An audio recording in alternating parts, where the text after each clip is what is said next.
Hello everyone, Radhe Radhe. Welcome to Edu Hindi classes with Anjushree ma'am. जैसा कि आप लोग सभी जानते ही हैं कि लास्ट वीडियो में मैंने आईसीएसई क्लास 10 साहित्य सागर गद्य खंड से भेड़ और भेड़िए की कहानी का एक्सप्लेनेशन कर ही दिया था और मैंने आप लोगों से प्रॉमिस किया था कि नेक्स्ट वीडियो में मैं प्रश्नोत्तरी लेकर आऊँगी। तो मैं हाजिर हूँ आप लोगों के सामने बिल्कुल प्रश्नोत्तरी लेकर, और आज मैं सारांश, सार्थकता और उद्देश्य लेकर आई हूँ कहानी से आप लोगों के लिए। और मैं बहुत जल्दी ले आई हूँ, मैं जानती हूँ आज मेरी तबीयत भी थोड़ी ठीक नहीं है, बट फिर भी मैं आप लोगों के लिए लेकर आई हूँ क्योंकि ये मेरा पूरी रिस्पॉन्सिबिलिटी बनती है कि आप लोग के एग्ज़ाम नज़दीक आ रहे हैं तो मैं आप लोग का कोर्स जल्दी से जल्दी कंप्लीट करवा दूँ, जितना हो सके करवा दूँ। मैं ये नहीं कहूँगी कि मैं पूरा ही करवा दूँगी क्योंकि जब इतनी जल्दी चैनल अब शुरू किया है, अभी ज़्यादा दिन नहीं हुए हैं, तो मैं इतनी जल्दी पूरा कोर्स तो कंप्लीट नहीं करवा सकती। फिर भी जितना हो सकता है मैं कोशिश कर रही हूँ कि आप लोग का कोर्स कंप्लीट करवा दूँ, इसलिए हाथ पैर मार रही हूँ और अपने हैंडमेड नोट्स आप लोगों को प्रोवाइड कर रही हूँ। तो प्लीज़ आप लोग मेरी मेहनत को अप्रिशिएट करिए थोड़ा और वीडियो को अंत तक देखिए, लाइक सब्सक्राइब और शेयर करिए, बेल आइकन को प्रेस करिए, ज़्यादा से ज़्यादा लोगों को जोड़ने के लिए बोलिए जो इस से रिलेटेड हैं, उन सबको चैनल पर लेकर आइए। ठीक है, तो शुरू करते हैं हम अपना आज का वीडियो, जिसमें मैं आप लोगों के लिए भेड़ और भेड़िए कहानी से सारांश, सार्थकता और उद्देश्य लेकर आई हूँ। हरिशंकर परसाई जी की बहुत ही अद्भुत कहानी है, ये व्यंग्यात्मक कहानी थी। हम लोगों ने पढ़ाई था और कितना अच्छे तरीके से और कितना सधे हुए तरीके से उन्होंने हमारी शासन व्यवस्था पर सीधा सीधा करारा व्यंग करते हुए इस कहानी को लिखा है और बहुत ही सरल तरीके से उन्होंने पूरी कहानी को लिख दिया और इतनी सरलता से उन्होंने व्यंग कर दिया है कि ना किसी को बुरा लगेगा और सीधा तीर निशाने पर लगेगा। तो ये कहानी उसको बिल्कुल चरितार्थ करती है, उस चीज़ को सटीक बैठती है उसके ऊपर।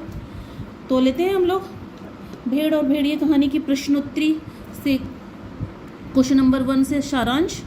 ठीक है, मैं हैंडमेड नोट्स आप लोग को प्रोवाइड कर रही हूँ, कहीं से किसी से कुछ भी कंटेंट रेडी नहीं करवाया, मेरे खुद से रेडी किए हुए ये नोट्स हैं। इसीलिए मैं अपने सभी वीडियो में सब नीचे अपना मेंशन नाम करती हूँ अंजुश्री नोट्स, वो ऐसे ही नहीं करती हूँ। ये सभी नोट्स मेरे खुद के बनाए हुए हैं, खुद ही के लिखे हुए हैं। तो इसको आप लोग अप्रिशिएट करिए, आपकी मैडम इतनी मेहनत कर रही है आप लोगों के लिए। तो मेहनत आप लोगों ने नहीं कहा था, लेकिन मुझे मालूम था कि आप लोगों को ज़रूरत है, इसलिए मैं लेकर आई। ठीक है, तो शुरू करते हैं। आप लोगों को कोई भी परेशानी हो वीडियो देखने में तो आप लोग मुझे कमेंट बॉक्स में आके मैसेज कर सकते हैं कि किस तरह की परेशानी आप सामना कर रहे हैं, किस तरीके की परेशानी का सामना आप लोग वीडियो के अंदर कर रहे हैं मेरे साथ में। तो आप लोग मुझे आके कमेंट बॉक्स में अवेयर कर सकते हैं उस चीज़ के लिए, तो मैं उसे सॉल्व करूँगी, उसे ठीक करूँगी। ठीक है, तो सारांश लेते हैं भेड़े और भेड़िए कहानी का। एक समय वन के जानवरों को ऐसा प्रतीत हुआ कि वे अब वन में प्रजातंत्र की शासन व्यवस्था को संभाल सकते हैं, अतः उन्हें यह शासन व्यवस्था अपना लेनी चाहिए। कहानी का सार तो मैंने पूरा एक्सप्लेनेशन में बता ही दिया है, तो सारांश में आप लोग को एक्सप्लेन करने की ज़रूरत नहीं है मुझे फिर से। ठीक है, जहाँ ज़रूरत होगी फिर मैं बताऊंगी भी। ठीक है, अतः उन्हें यह शासन व्यवस्था अपना लेनी चाहिए। एक मत से यह तय हुआ कि जंगल में चुनाव करवाया जाए। वन में भेड़ों की मात्रा यानी संख्या बहुत अधिक थी। वे स्वभाव से बेहद ईमानदार, नेक, कोमल, दयालु और निर्दोष थी। वह तो राह की घास भी फूंक फूंक कर खाती थी। वन में चुनाव की चर्चा से वे बेहद प्रसन्न थी। और उत्साहित भी। और दूसरी तरफ वन के भेड़िए इस चुनाव के लिए बहुत परेशान हो गए। उन्हें यह एहसास हो गया था कि अगर भेड़ें चुनाव में जीत गई, जो कि संख्या में उनसे 90% अधिक है, 90%, ठीक है, तो उन्हें घास खाकर पूरी उम्र जीवन यापन करना पड़ेगा। बूढ़े शियार द्वारा रंग रूप बदलकर चुनाव प्रचार करने की सलाह दी गई कि वे संत का रूप भेड़ियों को दिखाएंगे और 3 सियारों को विद्वान, विचारक, कवि, लेखक, नेता, पत्रकार, धर्मगुरु का रंग रूप दिया जाएगा। इस तरकीब से भेड़ियों की विजय हुई और बहुमत पाने के तुरंत बाद भेड़ियों ने भेड़ों की भलाई के लिए पहला कानून बनाया कि भेड़ियों को सुबह सवेरे नाश्ते में एक भेड़ का मुलायम बच्चा, दोपहर में पूरी भेड़ और शाम को स्वास्थ्य का ख्याल रखते हुए आधी भेड़ वन के सभी भेड़ियों को दी जाए। इस तरह भेड़ों ने अपने दुश्मन को यानी भक्षक को दोस्त यानी रक्षक समझकर अपना ही नुकसान कर लिया। क्लियर? भेड़ और भेड़िया कहानी का सारांश हमने कर लिया, समरी कर ली है। इन शॉर्ट कहानी बहुत बड़ी थी और इतना शॉर्ट में मैंने उसको निकाला है, ठीक है। मुझे उम्मीद है कि आप लोग के बहुत हेल्पफुल रहेगी ये सारांश काफ़ी हेल्पफुल रहेगा आप लोगों के लिए। नेक्स्ट लेते हैं हम लोग भेड़ और भेड़िए कहानी का शीर्षक की सार्थकता। शीर्षक मतलब कहानी का जो नाम है भेड़ और भेड़िए, वो कितना सार्थक हुआ है इस कहानी में। हरिशंकर परसाई जी ने ये शीर्षक रख के इस कहानी के संग कितना जस्टिस किया है, ठीक है। तो हम उसी को अभी पढ़ते हैं, सार्थकता लेते हैं हम। भेड़ और भेड़िए कहानी के शीर्षक की सार्थकता, क्वेश्चन नंबर 2 आंसर, ठीक है। शीर्षक किसी भी कहानी का अभिन्न अंग होता है। उसकी शीर्षक नाम हमारा आपका नाम सबसे महत्वपूर्ण होता है। हम अपने नाम के आजकल तो नाम भी एकदम ऐसे रखे जाते हैं, बिल्कुल ठीक है। नाम के अकॉर्डिंग अगर हमारा आचार व्यवहार हो जाए तो वाह क्या बात है। इसी तरीके से यहाँ पे अगर ये शीर्षक रखा गया हरिशंकर परसाई जी के द्वारा तो वो कितना सार्थक हुआ है, कहानी के साथ वो कितना जस्टिफाई कर पाए हैं। तो उसी को हम अभी पढ़ेंगे, देखेंगे कि कितना जस्टिफाई कर पाए हैं। शीर्षक किसी भी कहानी का अभिन्न अंग होता है। उसकी मदद से हम कहानी की रूपरेखा को जान पाते हैं। भेड़े और भेड़िए कहानी एक प्रतीकात्मक कहानी है जिसने भेड़ों को मासूम जनता और भेड़ियों को दुष्ट, चालाक और स्वार्थी नेता का प्रतीक बताया है और बूढ़े शियार जैसे नेताओं के पत्तल चाटने वाले चापलूस के रूप में गढ़ा गया है। ये किरदार गढ़ा गया है ना, पर किस पे सीधा सीधा व्यंग किया गया है? भारत हमारी शासन व्यवस्था पर। तो चापलूस शियार को क्या दिखाया गया है? चापलूस, पत्तल चाट, जो नेताओं के पीछे उनके चूसे हुए मांस और वो जो फेंके हुए टुकड़े हैं उन्हीं के ऊपर वो ज़िंदगी बिता देते हैं अपनी। तो यहाँ पे ये जो किरदार गढ़ा गया है शियार का, ये वही है। इस कहानी को पूरी तरह से सार्थक बनाने में बूढ़े शियार का अहम रोल है। यहाँ जो भेड़ों को आम जनता तथा भेड़ियों को स्वार्थी नेता और अत्याचारी शासक का प्रतीकात्मक अर्थ सीधा सीधा शोषक समाज और शासन व्यवस्था पर करारा व्यंग है। क्लियर? अतः कहानी का शीर्षक भेड़े और भेड़िए उचित है। क्लियर? हम लोगों का हो गया भेड़े और भेड़िए कहानी का सार्थकता क्लियर हो गया। शीर्षक की सार्थकता सिद्ध हो गई है। ठीक है, अब लेते हैं क्वेश्चन नंबर 3। प्लीज़ चैनल को लाइक, सब्सक्राइब और शेयर करना ना भूलें।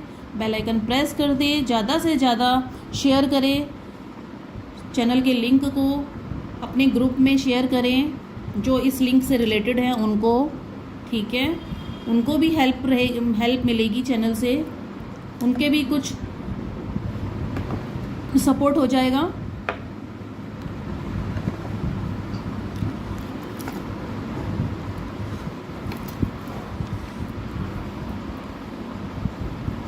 मैं चाहती हूँ ज़्यादा से ज़्यादा लोग चैनल से जुड़ें।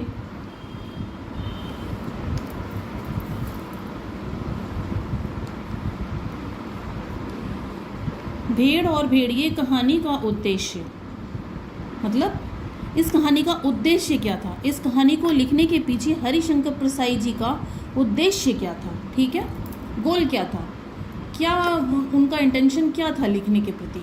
ठीक है, वैसे तो आप लोग जान ही चुके हैं कि इंटेंशन क्या था, लेकिन शॉर्ट शब्दों में, अपने शब्दों में, थोड़े शब्दों में क्या उनका उद्देश्य था वो हमें रखना होता। पूरी कहानी नहीं लिखनी होती, उद्देश्य के रूप में हम पूरी कहानी लिख डालेंगे नहीं। मेन चीज़ें और जो उनके पीछे का जो उद्देश्य था, जो हमने जाना समझा, वो हमने इस उद्देश्य में रखा है। ठीक है, तो लेते हैं।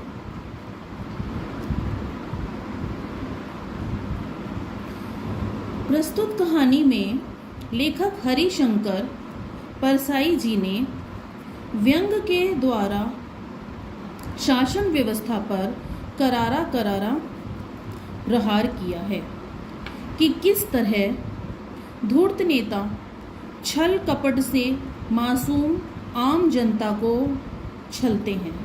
ये नेता विश्वास करने के योग्य नहीं होते, ये मौका परस्त होते हैं। जिस तरह 3 सियारों को विद्वान, विचारक, धर्मगुरु, कवि, लेखक, पत्रकार बताकर और भेड़ियों को संत बताकर जनता के साथ छल कपट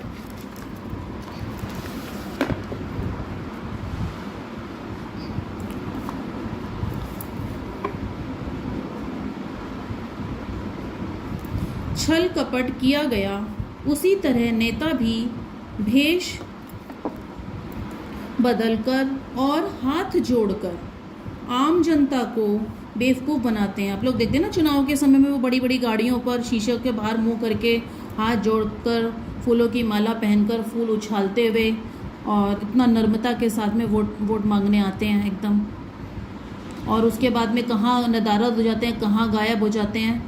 वो आप उन्हें कहीं भी खोज लो, वो आपको कहीं दिखाई नहीं देंगे। सड़कें वैसी की वैसी रहेंगी, कूड़ा कचरा की परेशानी वैसी की वैसी रहेगी उन गली मोहल्लों में।